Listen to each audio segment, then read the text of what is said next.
କଳ ଭାରତୀ ବିଦୁଷ ସଭା ଭୁବନେଶ୍ୱରର ଅଗ୍ରଣୀ ସାହିତ୍ୟ ଅନୁଷ୍ଠାନ ଗୀତ ଗୋବିନ୍ଦ ଭବନରେ ପାଳନ କରୁଛି। ତା ସକାଳ 9ଟାରୁ ଦିନ 2ଟା ପର୍ଯ୍ୟନ୍ତ କାର୍ଯ୍ୟକ୍ରମ ଚାଲିବ। ଏ ଭିତରେ କବିତା ପାଠ ଇତ୍ୟାଦି ଅନେକ କାର୍ଯ୍ୟକ୍ରମ ରହିଛି। ତା ସହିତ ସାହିତ୍ୟ କ୍ଷେତ୍ରରେ କୃତି ବ୍ୟକ୍ତିମାନଙ୍କୁ ପୁରସ୍କୃତ କରାଯାଉଛି ବା ସମ୍ମାନିତ କରାଯାଉଛି। ଏଠି ଉପନ୍ୟାସ ଓ ପ୍ରବନ୍ଧ ଏସବୁ ପାଇଁକି ଆମେ ସ୍ୱର୍ଣ୍ଣ ପଦକ ଦେଇ ସମ୍ମାନିତ କରୁଛୁ।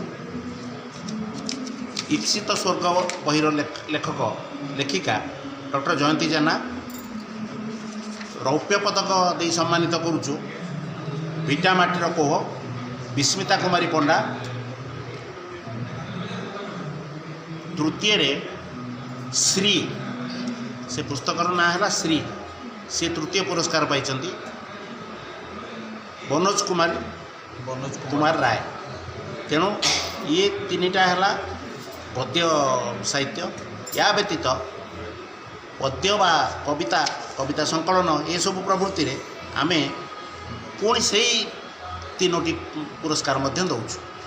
ସ୍ୱର୍ଣ୍ଣ, ଜହ୍ନର ନାମ ଓ ପାର୍ବତୀ, ଲେଖକ ସ୍ୱର୍ଗତ ଚନ୍ଦ୍ରମଣି ପ୍ରଧାନ, ପ୍ରକାଶିକା ତାଙ୍କ ୱାଇଫ୍ ଡକ୍ଟର ସୁକାନ୍ତି ମହାନ୍ତି, ସେ ମଧ୍ୟ ଜଣେ ବହୁତ ବଡ଼ ଲେଖିକା, ସେ ପାଉଛନ୍ତି ସ୍ୱର୍ଣ୍ଣ ପଦକ। 2ରେ ବାପା ପ୍ରତାପ କିଶୋର ରାଉତ, ସେ ପାଉଛନ୍ତି ରୌପ୍ୟ ପଦକ। 3ରେ ଅନୁଭବର ସ୍ୱର, ଏଇଟାକୁ ମଧ୍ୟ ଶ୍ରୀଯୁକ୍ତ କାହ୍ନୁଚରଣ ପାଣିଗ୍ରାହୀ ପାଉଛନ୍ତି ତୃତୀୟ ବ୍ରୋଞ୍ଜ ପୁରସ୍କାର। ତା ବ୍ୟତୀତ ସଦାବିହାରୀ ସାହୁ ଭାରତୀୟ ବ୍ୟାଙ୍କିଙ୍ଗ ଓ ଆର୍ଥିକ ବିକାଶ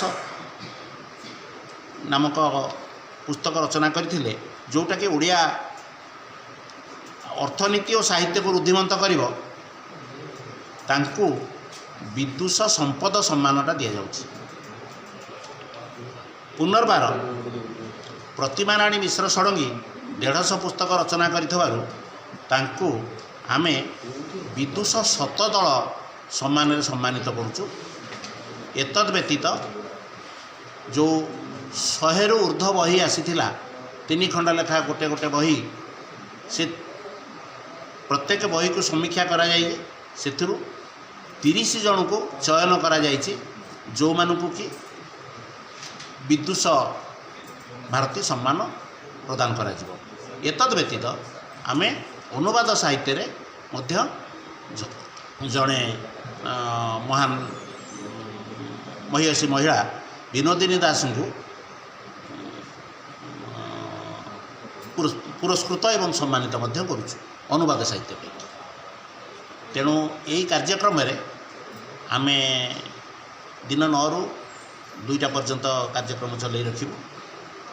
ଓଡ଼ିଶାର ବିଭିନ୍ନ ପ୍ରାନ୍ତରରୁ ଲୋକମାନେ ଆସି ସେମାନଙ୍କର ଏଥିରେ ଅଂଶଗ୍ରହଣ କରିବେ। ଯିବା ଆସିବା ସୁବିଧା, ହଲ୍ ମିଳିବା, ଅନ୍ୟାନ୍ୟ ବିଭିନ୍ନ ଜିନିଷକୁ ନଜରକୁ ନେଇକରି ଆମେ 9ଟାରୁ 2ଟା ବେଳେ ଯାଏ ପ୍ରୋଗ୍ରାମ ସମୟଟା ରଖିଛୁ। ତେଣୁ କବି, ସାହିତ୍ୟିକ, ସାହିତ୍ୟ ପ୍ରତି ରୁଚି ଥିବା ବ୍ୟକ୍ତି ବା ଜନସାଧାରଣ ଏଥିରେ ସମ୍ପୂର୍ଣ୍ଣ ଭାବରେ ଯୋଗ ଦେଇପାରିବେ। ଏବଂ ସେଦିନ ଏଇ ସବୁ ଶେଷରେ ମଧ୍ୟ ଆମେ ଏକ ପ୍ରସାଦ ସେବନର ବ୍ୟବସ୍ଥା ମଧ୍ୟ ରଖିଛୁ। ତେଣୁ